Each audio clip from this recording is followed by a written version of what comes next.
Hi friends, welcome to Tilaka's Kitchen. Like தயிர் சாதம் நான் சைட் டிஷ்ஷும் செய்ய போகிறேன். எப்படி செய்யறேன் காட்டுறேன், வாங்க வீடியோக்குள்ள போவோம்.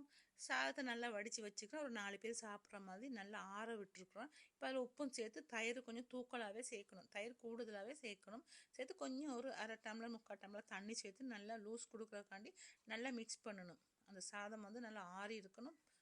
சுடு சாதத்தில் செய்கிறதில்ல. இப்போ தாளிப்பு சட்டி அடுப்பில் வச்சு ஒரு அரை டீஸ்பூன் கடுகு சேர்த்துக்கிறேன்.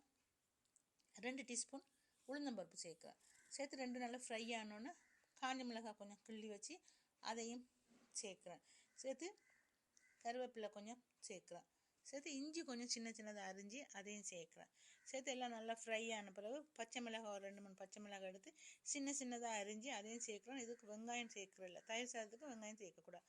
இப்போ இதெல்லாம் நல்லா மிக்ஸ் பண்ணிவிட்டு நல்லா வதங்கினோன்னா இதை வந்து நான் இந்த சாதத்தில் சேர்த்து நல்லா மிக்ஸ் பண்ண போகிறோம். சாதத்தோடு நல்லா மிக்ஸ் பண்ணி எல்லா சாதத்தோடையும் இந்த தாளிப்பு சேரணும். சேர்ந்து நல்லா கலர்ஃபுல்லாக இருக்கும், பார்க்கவே ஆசையாக இருக்கும். தயிர் சாதம் சுடு சாதத்தில் ஒரு நாளும் செய்யக்கூடாது. சாதத்தை நாங்கள் வடித்து நல்லா ஆற விடணும். இது ஒரு 4 பேர் சாப்பிட்ற மாதிரி தான் செஞ்சுருக்கேன். இதுக்கு ஒரு சைட் டிஷ் செய்ய போகிறேன், கத்திரிக்காய் தொக்கு மாதிரி. இப்போ ஒரு 1/4 கிலோ கத்திரிக்காய் எடுத்து சின்னதாக அரிஞ்சு இப்படி ஃப்ரை பண்ணி எடுக்கிறேன்.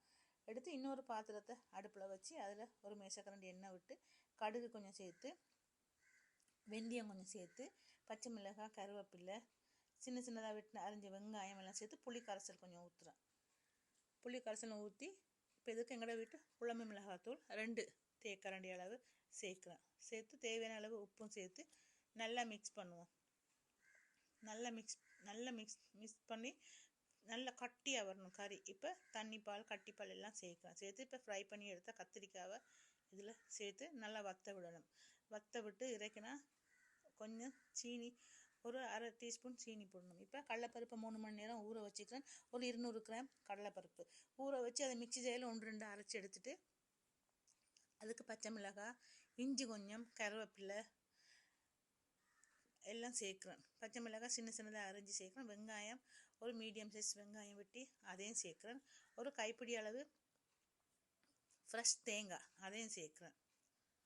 சேர்த்து உப்பு தேவையான அளவு சேர்த்து சில்லி ஃப்ளேக்ஸ் கொஞ்சம் காரத்துக்கு அதையும் சேர்த்து நல்லா உருட்டி சின்ன உருண்டைகளாக ஃப்ரை பண்ணி எடுத்தால் சின்ன மசாலா வடை ரெடி ஆகிடுது.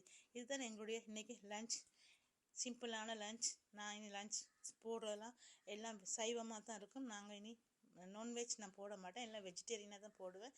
எல்லாத்துக்கும் பிடிக்கிற மாதிரி வெஜிடேரியன் செய்து காட்டுறேன்.